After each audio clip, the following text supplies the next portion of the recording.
We just finished watching a clip out of Lethal Weapon where Mel Gibson was shot. He went back through this plate glass window and smashed it into a million pieces. We established just a minute ago as we were talking about that couldn't really happen.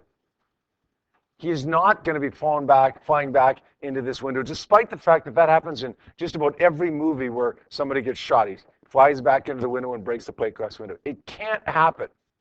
And it can't happen because of where he needs to get his momentum from.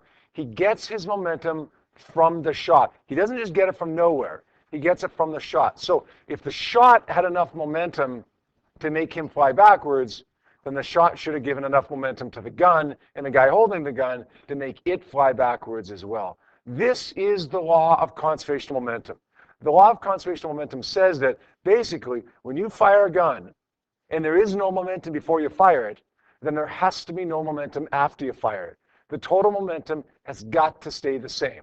Now, that doesn't mean that the bullet can't go off one way with a certain amount of momentum. What it does mean is the gun has to go off the other way with an equal amount of momentum to cancel that out. The total momentum in an interaction must stay the same if we have what's called an isolated system. Do you guys remember from Science 10 what an isolated system is? That's been a couple of years. An isolated system is a system in which neither matter nor energy are coming in or out.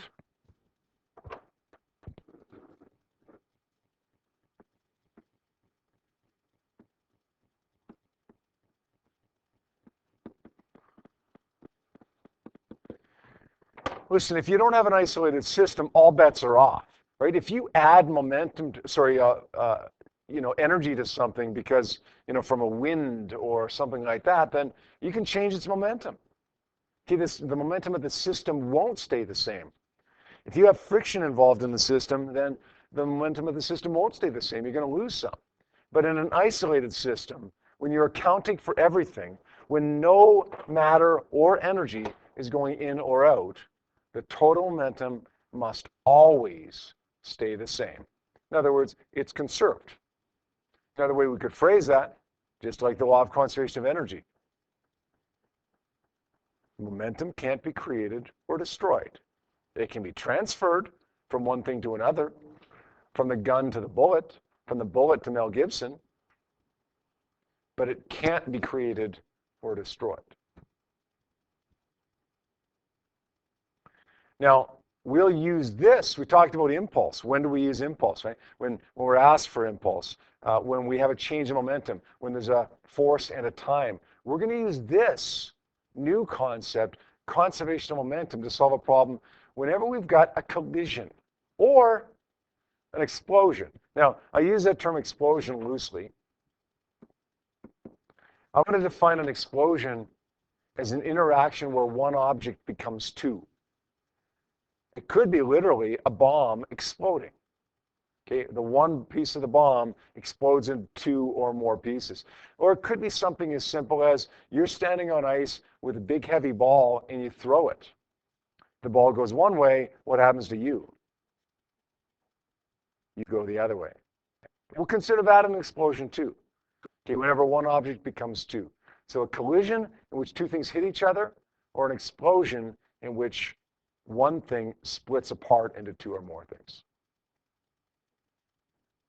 As long as we're accounting for everything, in other words, as long as we're not having any matter or energy coming in or out, the total momentum in that collision or explosion will stay the same.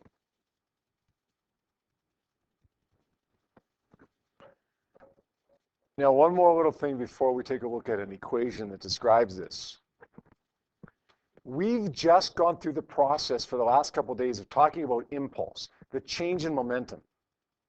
And now we're saying that momentum can't change. The total momentum stays the same. So what's right?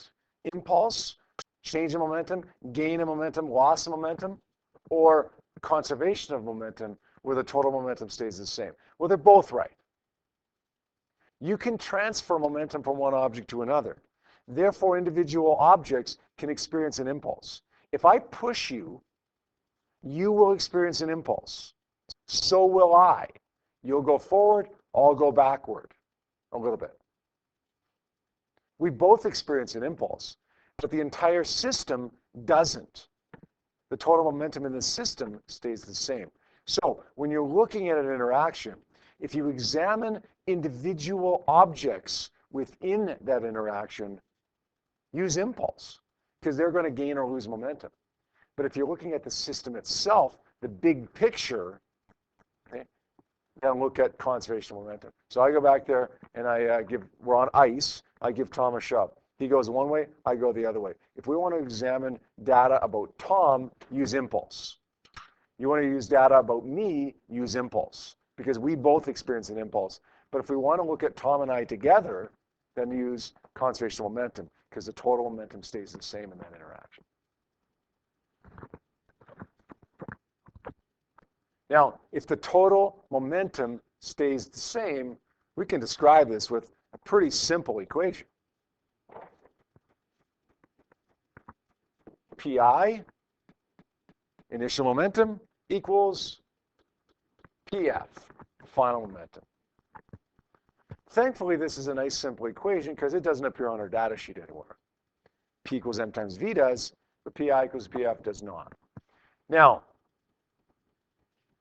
the equation gets slightly more complicated, but we've got to figure it out for each individual problem because it's going to be different depending upon the problem. If there's two objects that are colliding, we're going to replace Pi with m1 v1i plus m2 v2i. If there's 13 objects that are colliding together, then we'd have 13 mvs. Right? If there's only one object, like the gun that explodes, right? Gun goes one way, the bullet goes the other way, then there's only one term before the collision. We just say mvi. After the event has taken place, we've got to look at how many objects we have again and put a term in for each one. If the gun explodes, we have one object becoming two. The gun and the bullet combined become the gun and the bullet separate. In that case, the final momentum would be m1 v1f plus m2 v2f. If, let's say, I threw a baseball and Tom caught it, before the collision, there would be a baseball and Tom, two objects. After the collision, there would only be one object. The baseball and Tom would be one. Tom's one with the baseball. In that case, we'd say the final momentum would simply be mvf.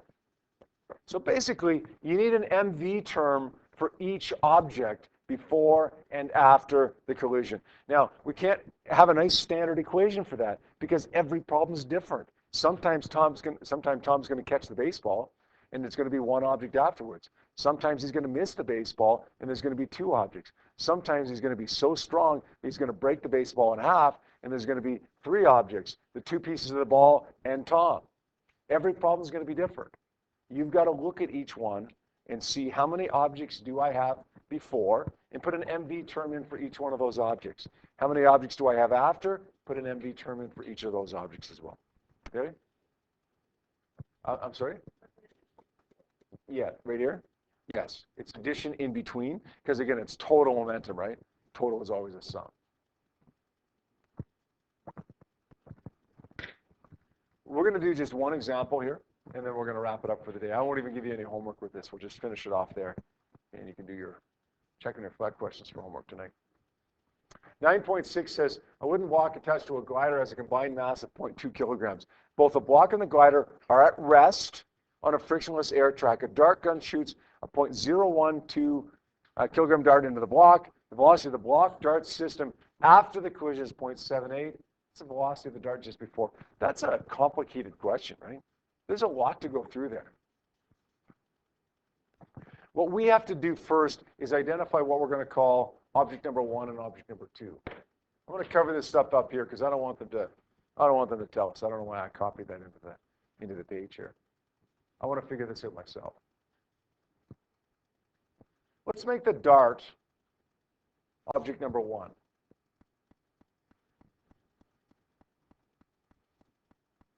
No, sorry, actually, let's make that object number 2. Let's make the wooden block and the glider object number 1, and the dart object number 2. I'm going to write down my givens over here separately just so you can see this a little bit better today. It's still okay to circle givens in these questions, identify what they are. I just wanted to be a little bit more structured here today when we're doing this for the first time. Okay, I'm going to say M1 is 0.200 kilograms. That's the first object, whatever its mass is. M2, the second object, is 0.012 kilograms.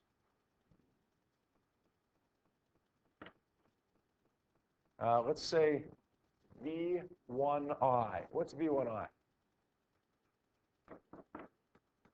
The velocity of the block, dart. It says the block and the glider are at rest on a frictionless track. V1I would be 0. How fast is the block and dart moving before the collision? V1I, 0. How fast is the dart moving before the collision? We don't know. That's what we're trying to find.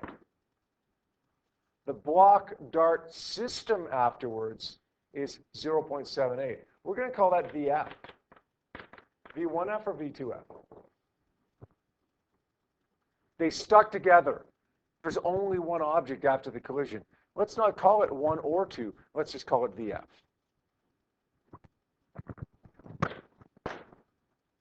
All right. Let's say PI equals PF. There are 2 objects before the collision takes place, M1 V1I plus M2 V2I. There is 1 object after the collision takes place,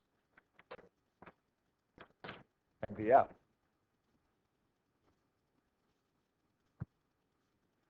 What did I just do? Why did I just X out that whole M1 V1I? Good. V1I is 0. So I can multiply 0.2 by 0 if I want, but I know it's going to be 0, so I'm just going to cross it off to save myself the time. M2 is 0.012. That's the mass of the dart times the velocity of the dart equals M. What's M? What's M? Tom? Good. Just hold on 1 second here, guys. 0.212 kilograms. V2F is 0.78. Now, I want you to make a prediction before we calculate this. Is V2I, the velocity of the dart before the collision, going to be greater or less than the velocity of the dart / block combination after the collision? What would you predict?